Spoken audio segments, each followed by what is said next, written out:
Welcome to the Heavy Spoilers Show. I'm your host Deffinition, and this is the channel where we explain it so you don't have to. With the X-Men Fox franchise finally wrapped up due to Dark Phoenix, we can now close the lid on the franchise and make sense of its rather messy timeline. Throughout this video, I'll be making sense of the X-Men movies to let you know not only how best to watch the films, but also to explain how they work coherently. This is full spoilers ahead, so if you haven't seen Dark Phoenix yet and don't want major elements of that movie ruined for yourself, then I highly recommend that you turn off now. With that out of the way, I just want to give a huge thank you for clicking this video. I hope you enjoy it. Now sit back, relax, and let's get into my breakdown of the X-Men movie timeline.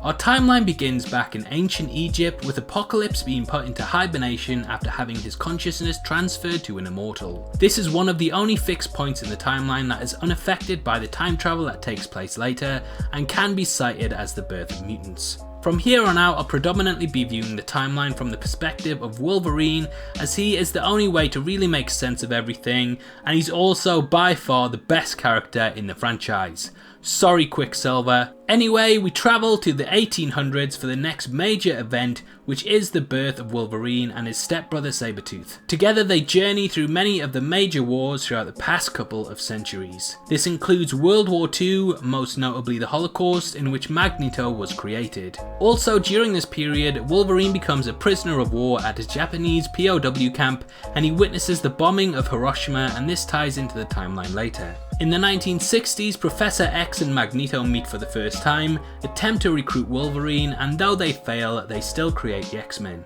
Whilst Mystique is originally Charles' friend, she eventually sides with Magneto, which explains her allegiances later in the run. After First Class, we go to the 1970s, and Wolverine becomes a part of the Weapon X program, and during this period, Charles loses his way slightly, similar to what we saw in Days of Future Past. However, Wolverine is not there to rehabilitate him, and thus this takes slightly longer. It's also during this time that Mystique murders Bolivar Trask and sets in motion events that will have massive ramifications. We then jump to our first film in the franchise, X-Men from the year 2000. In this, we follow Wolverine, who has amnesia, as he discovers the group and decides to join them. The events of X2 and X-Men The Last Stand play out, and Wolverine ends up killing Jean Grey. Professor X is seemingly killed in the film too, however he manages to transfer his consciousness to another body and thus is able to live on. Logan, racked with guilt, shuts himself off from the rest of the world, but is eventually called to Japan for the events of the film The Wolverine. At the end of that movie, he's recruited by Magneto and Professor X to stop the rise of the Sentinels, which ties into our next film. With mutants and mankind left on the brink of extinction due to the rise of the Sentinels set in motion when Mystique murdered Bolivar Trask, Wolverine travels back in time to the 1970s and stops this event from happening, and thus in Days of Future Past a new timeline is created. At the end of that film, Mystique, disguised as William Stryker, pulls Wolverine from the river, and whilst this stops the Weapon X procedure from happening in the 1970s, it merely delays it to the 1980s, which is when the next movie, X-Men Apocalypse, takes place. As things have been slightly shifted in this new timeline, Moira McTaggart now discovers Apocalypse and accidentally awakens him, which sets in motion the chain of events in this movie. This plays out like normal, and Wolverine is set loose in the Weapon X compound, thus allowing him to still join the X-Men in the early 2000s. Dark Phoenix follows in a decade after this, and as the titular events happen here and not at the same time as they did in The Last Stand,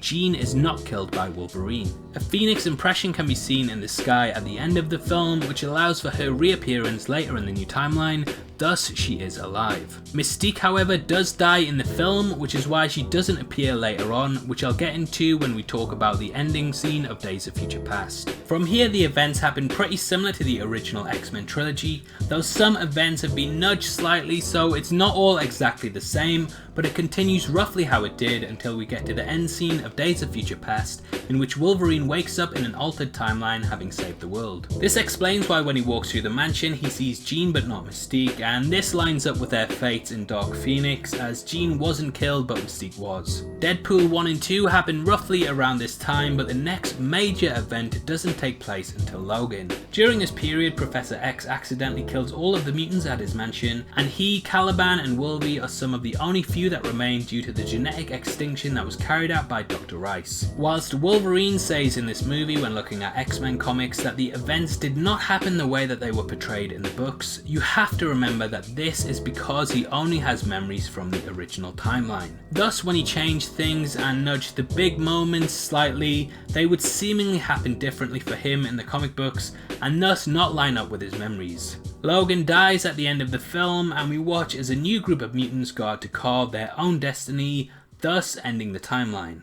And that's pretty much how I view the X-Men movies happening and how the timeline makes sense. Obviously there's some unavoidable inconsistencies like Emma Frost, but on the whole I think this works and explains a lot of the plot holes. Obviously I'd love to hear your thoughts on my take of the events and if you agree or disagree with me. Make sure you comment below and let me know, and if you enjoyed this video then please like it and make sure you check out my ending explained breakdown of Dark Phoenix, which will be linked after this video.